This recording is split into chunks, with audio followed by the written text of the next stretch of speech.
This video is going to show you how to navigate to the PCS status board and manipulate the patient list, make a custom list, and explain the columns in the status board. So the first thing we'll do is navigate clinical to PCS status board. You can use the mouse to click on these, or you can use the up, down, and left and right arrows. So down and up and to the right. You can hit enter to choose it. You can also use these buttons over here. So home takes you back there. Let's say you clicked a few of these. You can go backwards. And you can also use this frequent function. It's nice. Whatever you commonly use will be there. PCS status board is right there.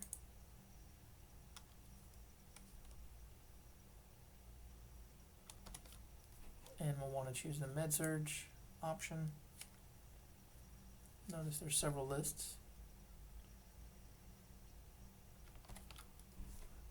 We'll maximize this. So this is what the status board usually looks like when you first take a look at it. You'll notice there's some buttons down here. Just to manipulate how it looks, you can tell it to show empty beds or hide empty beds. You can tell it to show you all of the patients, or at least attempt to. And notice you have to scroll down to see them all. So there's several patients on this test status board. If you don't like all, you can do this, and as you click on each patient, it'll give you some general information down here: allergies, height and weight, reason for visit, all those different things. So as you can see, as I click on the patient's name, this box right here, it gives me more information. The scroll box is over here.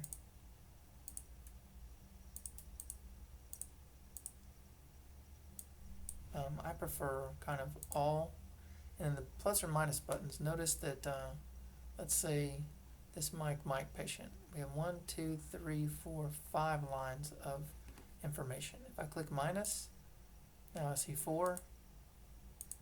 That's the lowest it'll let me go down to. If I click plus, we're back up to 5 and 6 and 7. 1, 2, 3, 4, 5, 6, 7.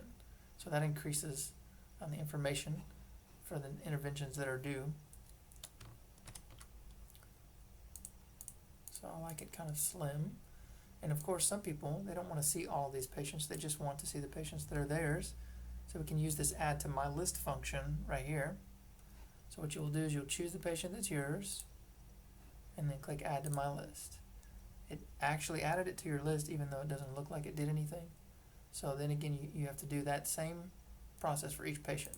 Click on Houston Oilers, highlight it green, click add to my list. If you hit the button and then click it, it's not really going to work that well. So again, click the patient, highlight in green, then add to my list. In order to access that list, you come up here to lists. My list is what you're looking for then. I've got 17 patients there. I've been adding too many. So these are all my patients. Then of course if I wanted to remove them, click highlight green and remove from my list.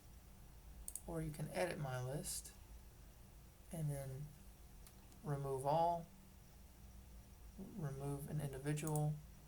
Let's go ahead and remove all. So now it's empty again. I'll save.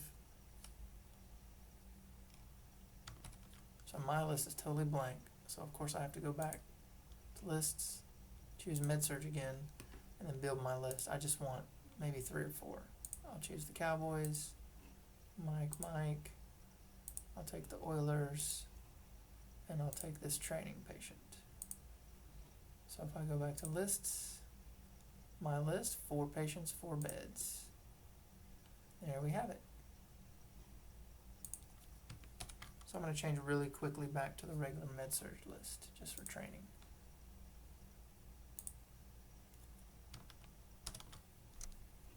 And then all we have really left down here are refresh. So we've covered the footer buttons that are important and these buttons down over here. Now we're going to kind of cover these columns up here and what these are all about. So this one is, notice this icon is called the open chart column. It's very slim, it's kind of narrow. So if you're trying to open the chart, you would click in this column. Notice this icon looks like an open folder, and over here you have the same function, open chart, and it's an open folder. So a lot of times in Meditech, the icons will match each other. So let's open Mike. I think it's one click. You don't even have to do two, and it will open your patient to the work list. So we'll close this and move on to the next column on the status board. So here we have the patient name, room, bed, account number, and name. And notice when I clicked on any of the categories, it's ordering them by what I click on. So I ordered them by name, A to Z, and if I click on this triangle again, it has ordered them Z to A, back to A to Z. I could do it by account number, again, high to low or low to high. So this appears to be low to high, 6320, 10470, 10488, 10611, and of course I could do it high to low. Room, bed number, low to high, 104, 106, 108, 110, 112, and then high to low, 140, 33, 30. Notice this whole box matches exactly what's in the yellow header box. Patient name is first, patient name, room, bed, account number, name, and name.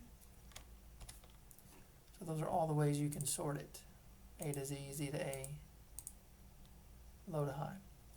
Moving on to the next column. Again, they match the header, age, sex, 36, female, date of birth, right there, attending MD, right there. I'll let you sort by those. So this next column, the orders flag column, there's a question mark here, and it even tells you clicking in this cell will bring the user to the order acknowledgement screen. So you have stat and acknowledged. If we click on this, these are, looks like 25, 0 of 25 selected, 25 orders that need to be acknowledged. So the easiest way to do this is click on this check up in the yellow part. It'll take a minute, but it'll fill them all in. So all 25 have been filled in. Of course, you'd want to review them, and then you can acknowledge them. Turns them all status acknowledged. It's green text. Green text always means that you still have to click the save button in order to turn it to black text, which means saved. It's going to take a minute because 25 is a lot. And now it's done. And I will exit to status board. Now it says review. I'm actually going to go back here one more time and show you the edit multiple function here. So edit multiple shows you something similar. It says edit multiple orders. You have all these options down here. So if I choose a couple, let's say catheter Foley, it's inactive. Let's say the doctor wants me to cancel it, to stop the order. My choices are start, stop, hold, resume, complete, verify, can print, and undo. We usually stay away from the undo one and don't use it. So I'm just going to cancel out. Those are the options you can do. And I'll exit the status board. So just to cover this again, the review, the acknowledge, whether it's stat, that is new to you only, not all other nurses. So you can feel comfortable in clicking on this and reviewing all the orders, which is something that it's very important to do, to be aware, very aware of all the new orders for patients, view them and make sure they're getting accomplished, and to clear these flags out. Really what you want is a clear column right here, because all the orders have been acknowledged and taken care of and cleared out. So this flag, once you clear it out, it clears it only on your screen. If another nurse has something to do that's pertaining to that as well, you don't have to worry about clearing that out. It won't clear it out for the other user. It'll stay there until they see it as well. So again, it's important to consistently clear those flags out. Next column says home med. the statuses are not confirmed, confirmed, and then if they are completely done, not updated is another one, and sometimes if it is all taken care of, it will be blank. So this just refers to the patient's home medication reconciliation, which is often done by the ER, but sometimes for direct admits or other situations, it is not completed yet, and you will have to address it. So if we click on it, we'll see that it takes us to the home medication screen, where we are under the Edit tab, and we can address that situation there.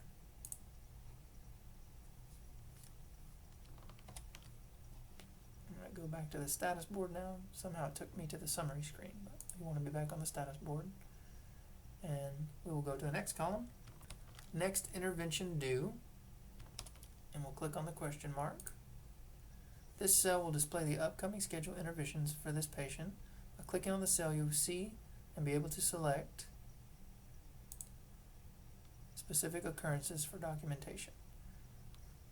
As you can see, it's got a little clock here, 9 o'clock catheter Foley, 9 o'clock vaccination assessment, 10 o'clock, 10:44 neuro checks. It shows you the flow sheets that have to be done. It does not include medications. That's over here on the med due, MAR assess due column. So medications are here, interventions and flow sheets are here. So again, these times show you what flow sheets are due next. So we'll click on them and we'll see how these times are actually related to clocks.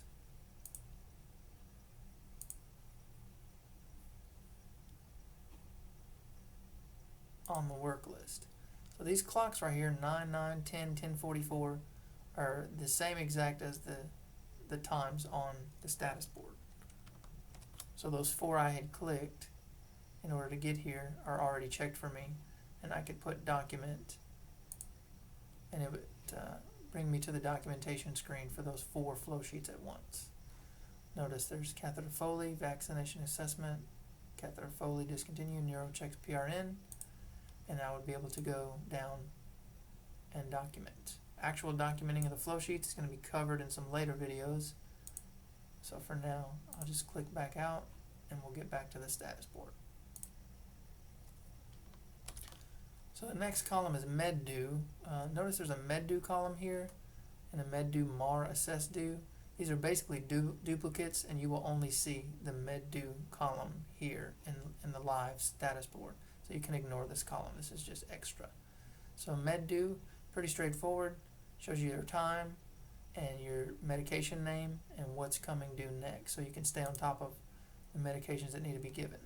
So if you click on that, it gives you another list, description, when last done, and we'll go to the MAR to actually document and address these medications.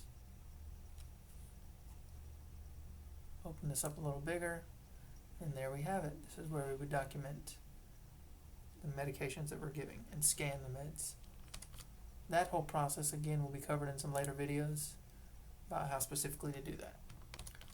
So the next 2 columns that we'll see in live are actually transfer, XFER, which stands for transfer, and to be collected. So transfer column is pretty simple. There's a check if a transfer has been ordered by the physician. So this is a live column, to be collected. Again, it says collect specimen, and then you kind of have recurring collect specimen. Green checks have already been done, and then the refresh means there's something due. If you click on this column, it'll take you to the work list, and then you can look through and see what specimen needs to be collected. So continuing on with this live column, because this is actually what you'll see. The DC column is next, similar to transfer. There will just be a check there if the patient is ready to be discharged, as far as the doctor's put an order in for discharge. So then there'll be some other things you have to do first, but that lets you know, hey, this patient is scheduled to be discharged. Here's the home med column that we saw already. Notice they're all clear except one is not confirmed. This next column here, we're almost done. This question mark says this cell will display the upcoming and current products for this patient. By clicking on the cell, you will see more details for the products. By products, it's talking about blood products. So this column connects to the TAR, the TAR, which we call the transfusion administration record. And in the status board column, you'll see three things: next vital sign due, status, and product. Looks like a couple of these patients have products ready, but they have not been picked up from the lab. When they do pick them up from the lab, they will say issued. And once you start administering the blood, then you will see a time for when the next vital signs are due, and it'll say PCLR. If it's packed cells, leukocyte reduced, it'll just show you what kind of product it is. And the status being ready, issued, transfusing, or transfused once it's finished. The last column here is clergy visit, and it just says no or yes, and then this one has a note of who the person is. So I'm going to go ahead and close this out.